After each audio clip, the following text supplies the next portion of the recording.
In this lesson, we're looking at the process of integration by linear substitution.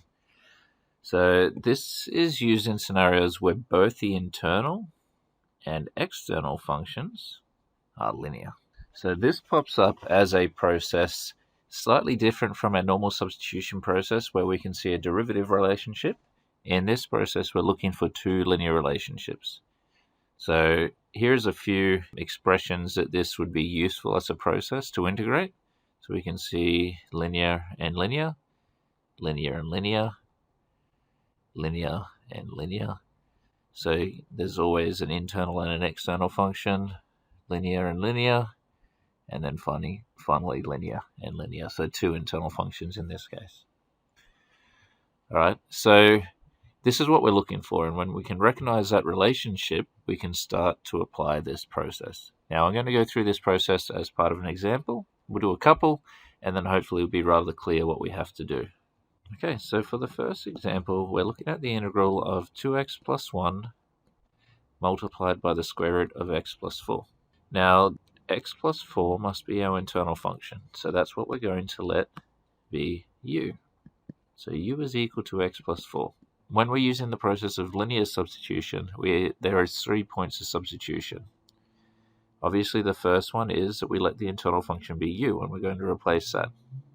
We need to find the derivative and look at dx in terms of du. So du dx is equal to 1, and therefore du is equal to dx, which is a nice simple substitution. So we have 1 and then 2. And then the third one is that we need to look at x in terms of u. So if we rearrange this original function, we've got u is equal to x plus 4. Subtract 4 from both sides, we end up with x is equal to u subtract 4. So this is going to be our third substitution. So where each of them will sub in, obviously x plus 4 is replaced by u. Obviously dx is replaced with du. And this x is equal to u take 4 allows us to get rid of the x that's in that external section of the function. So when we substitute them in all at the same time, we end up with the integral of 2 lots of u take 4 plus 1, and then multiplied by the square root of u with respect to u. So what we've done here is we've got rid of all of the x's, and we've made the internal function into a simple one. So if we expand this out, we end up with the integral of 2u take 8 plus 1, so 2u take 7, multiplied by u to the power of a half with respect to u.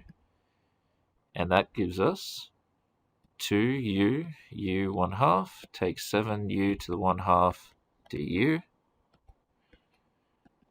and 2u to the 3/2 subtract 7u to the 1/2 with respect to u. So finally now we have it at a point where we can perform the integration without any issues. So we add 1 to our power here and divide by our new power. So we have 2u 5/2 over 5/2, subtract 7u 3/2 over 3/2 plus c. So here, so we're dividing by 5/2, we're multiplying by 2/5. So we have 4u to the 5/2 on 5. Subtract, now again we're dividing by 3/2, so we're multiplying by 2/3. So we have 14u to the power of 3/2 on 3 plus c. We can get a common denominator here, which will be 15 in this case. So multiply the first one by 3 on top and bottom, and we've got 12u to the 5/2 on 15. Subtract, multiply by 5 for the second one. So 70u to the power of 3/2 on 15 plus c. Now if we take out a common factor of 2 on 15, and u to the power of 3/2, we end up with 6u subtract 35 plus c. At this point, we can put our u back in. So our u is x plus 4. So we've got 2 on 15, x plus 4 to the power of 3 on 2, and then 6 lots of x plus 4 take 35 plus c.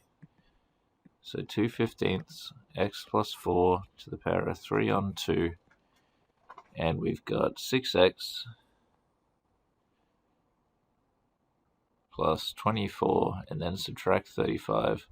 So 6x take 11 plus c.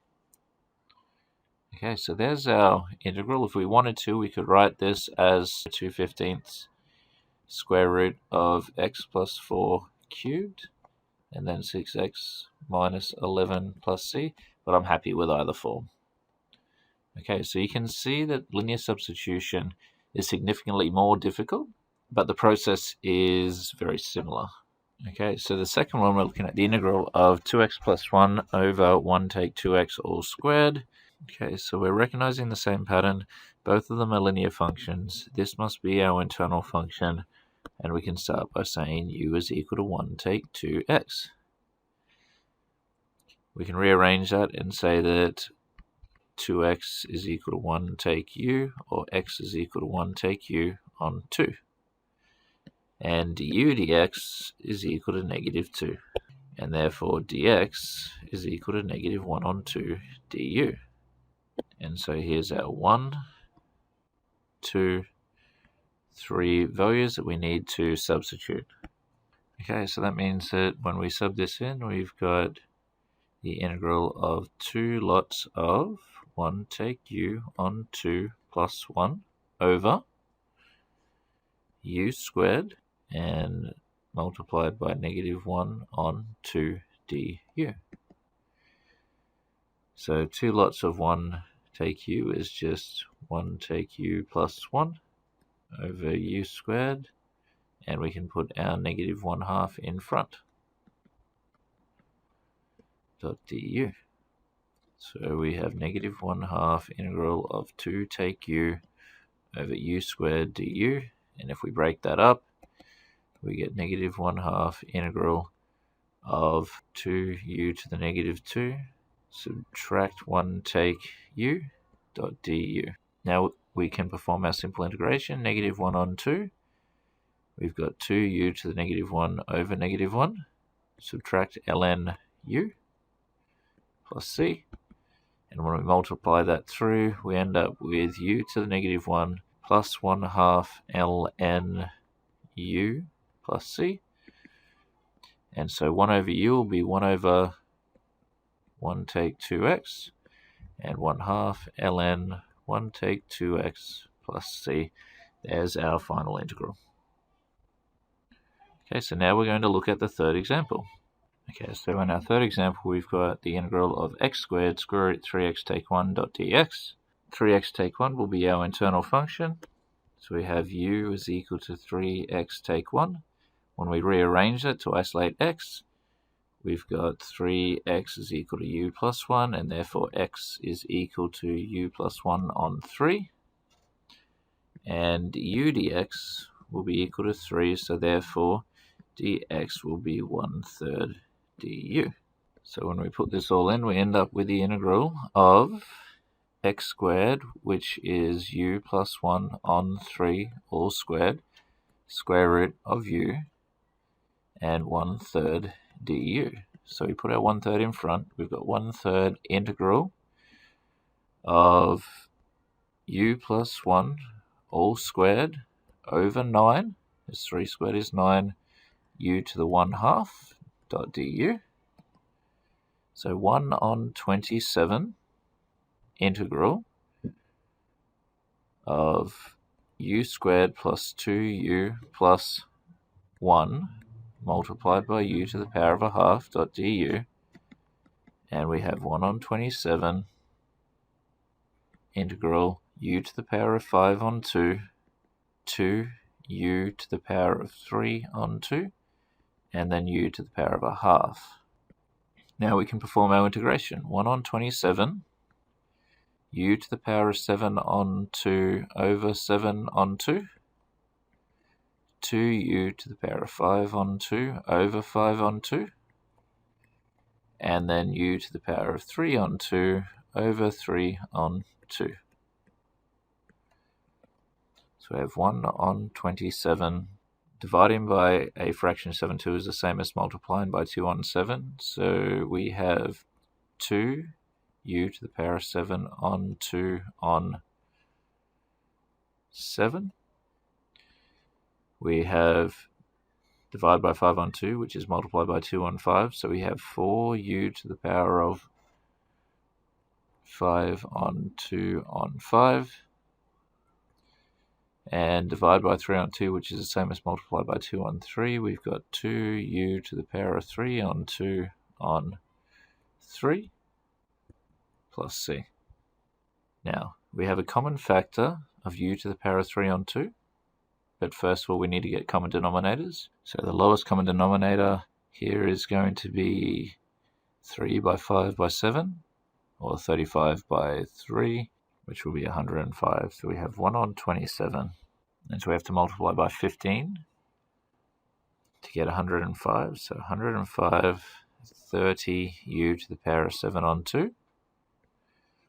We need to multiply by 21. So 21 by 4 is 84, u to the power of 5 on 2 on 105.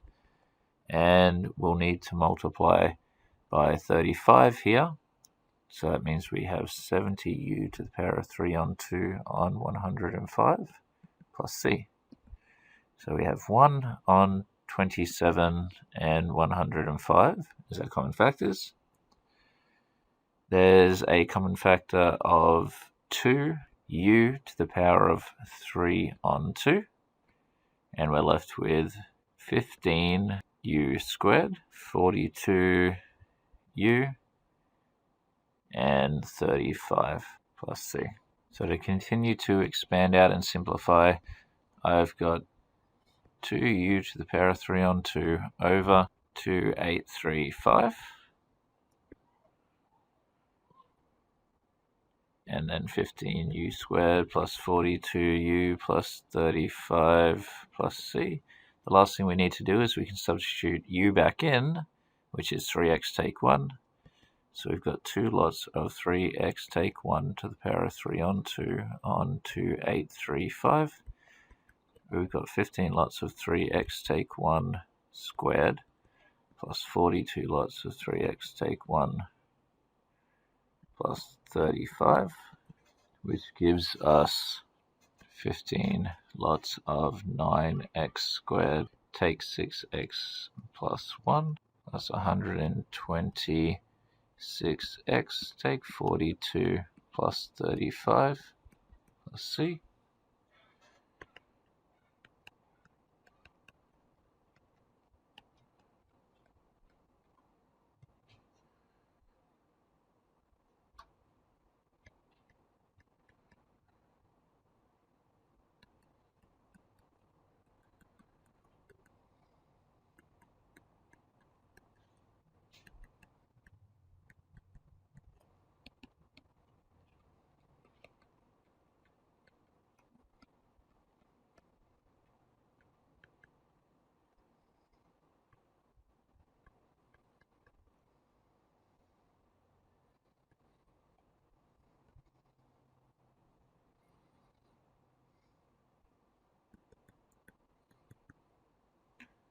So after simplifying it all down, that's what we end up with. 2 bracket 3x take 1, 3 on 2 over 2835, and then the quadratic 135x squared plus 36x plus 8 plus c. So that is the process of linear substitution. Not a specific syllabus dot point, but is still considered to be integration by substitution. So it's a good skill to be fluent in. Okay, thank you for paying attention.